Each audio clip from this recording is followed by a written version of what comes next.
فطرانے کا مستحق کون ہے؟ کن لوگوں کو فطرانہ دینا چاہیے؟ ہمارے اندر جو غلطی ہے، سب سے بڑا غلطی تو یہ، جو لوگ مستحق ہوتے ہم ان لوگوں کو نہیں دیتے، اور جو مستحق نہیں ہوتے ہم ان لوگوں کو جو ہے نا فطرانہ دیتے۔ اور یہ بھی ہمارے اندر غلطی ہے، جدھر ہم کام کرتے ہیں، باہر ملک میں ہوتے، شہر میں ہوتے، تو ہمارے گاؤں میں ایسے لوگ بھی ہوتے کہ ان لوگ کے پاس جو ہے نا کھانے پینے کا سامان نہیں ہوتے، ان لوگ کے پاس جو ہے نا عید کے لیے پیزار خریدنے کے لیے سامان نہیں ہوتے، کپڑے پیزار خریدنے کے لیے سامان نہیں ہوتے۔ یہ فطرانہ لوگ کیوں دیتے؟ تو سب سے دیکھ، اسلام ایک ایسا مذہب ہے کہ جب خوشی ہوتے تو سب لوگ کو جو ہے نا اللہ رب العزت اور یہ اسلام ہم کو یہ سکھاتے کہ سب لوگ خوش ہو جائے۔ ابھی ادھر دیکھ، رمضان یہ عید جب آ رہے تو سب لوگ خوش ہوتے، تو اس میں جو ہے نا جو لوگ کما نہیں سکتے، پیسے ان لوگ کے پاس نہیں، غریب ہے، تو جب آپ نے فطرانہ دے دیا تو اپنے لیے پیزار بھی خرید سکے گا، اپنے لیے کپڑے بھی کر لے گا، اپنے لیے خوشی بھی، جو خوشی کی چیز ہے تو وہ بندہ خرید سکتے۔ لیکن ہمارے اندر یہ بھی غلطی ہے کہ ہم جو ہے نا عید نماز سے تھوڑا گھنٹہ 2 گھنٹے پہلے یا 1 دن پہلے دیتے، تو اس ٹائم جو ہے نہ بندہ کپڑے خرید سکتے، نہ پیزار خرید سکتے۔ تو ہم کو چاہیے کہ پہلے ہی ہم وہ جو فطرانہ واجب ہو گیا وہ ہم کو پہلے ہی دینا چاہیے۔ تو سب سے پہلے جو ہے نا فطرانہ ان لوگ کو آپ دے دیں جو فقیر ہو، مسکین ہو، تو ان لوگ کو جو ہے نا آپ دے دیں۔ جس کے پاس کھانے پینے کا سامان نہ ہو تو ان لوگ کو جو ہے نا دینا چاہیے۔ دوسرا یہ ہے کہ مقروض ہو، جس کے اوپر قرض ہو، اور قرض اتارنے کے لیے جو ہے نا کوئی کام وغیرہ بھی نہ ہو، کاروبار بھی اس کا نہ ہو، اور اس کے اوپر قرض ہو، تو اس کو جو ہے نا آپ فطرانہ دے دیں۔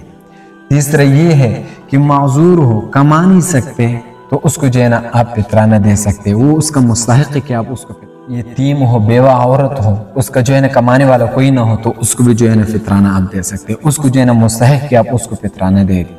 اور ہم گاؤں میں، شہر میں جب ہوتے، کئی لوگ ایسی غریب لوگ انتظار میں ہوتے کہ یار یہ بندہ جو ہے نا کمائے گا، یہ جو ہے نا فطرانہ ہم کو دے گا تاکہ میں اپنے بچوں کے لیے پیزار کپڑے وغیرہ خرید سکوں۔ لیکن تب بھی جو ہے نا جو باہر ملک میں ہوتے، شہر میں ہوتے، تو لوگ جو ہے نا باہر شہر وغیرہ میں جو ہے نا فطرانہ دے دیتے، امام کو دے دیتے۔ امام کو کیوں دیتے؟ اس کو جو ہے نا اپنے ہی تنہا مل لیتے، تو اس کو کیوں دیتے؟ پھر جو ہے نا شہر وغیرہ میں جو ہے نا امام وغیرہ، یار سب سے افضل جو میں فطرانہ سمجھتا ہوں کہ کن لوگوں کو دینا چاہیے، تو سب سے افضل یہ کہ آپ اپنے گاؤں میں دے دیں، کسی غریب یتیم جو ہے نا بیوہ عورت جو بھی ہو جو ہے نا اس کو آپ دے دیں، جو کمانے والا نہ ہو تو اس کو جو ہے نا فطرانہ دے دیں۔ ہمارے اندر غلطی یہ ہے کہ ہم، اور یہ غلطی سے یار ہی جب رمضان سے پہلے جو ہے نا پیدا ہو گیا، رمضان سے پہلے، تو جو ہے نا اس کو جو ہے نا فطرانہ ہی دینا ہوگا۔ اور کوئی بندہ اذان سے پہلا پیدا ہو گیا تب بھی جو ہے نا فطرانہ ہوگا، آخر روزہ رمضان سے پہلے پیدا ہو گیا تو اس کا بھی جو ہے نا فطرانہ واجب ہے، آپ نے دینا ہوگا۔ اور کوئی بندہ رمضان اذان کے بعد آخر روزہ ہے اور اس کے بعد اذان ہو گیا اور تب جو ہے نا وہ پیدا ہو گیا تو اس کا جو ہے نا فطرانہ نہیں ہے، اس کا جو ہے نا فطرانہ نہیں دے سکتے، نہ دے دے۔ لیکن جو رمضان مبارک آخری دن ہے اور اس سے پہلے جب پیدا ہو گیا تو اس کو جو ہے نا فطرانہ دے سکتے، آپ کو اس کے اوپر واجب ہے کہ آپ اس کا فطرانہ دے دیں۔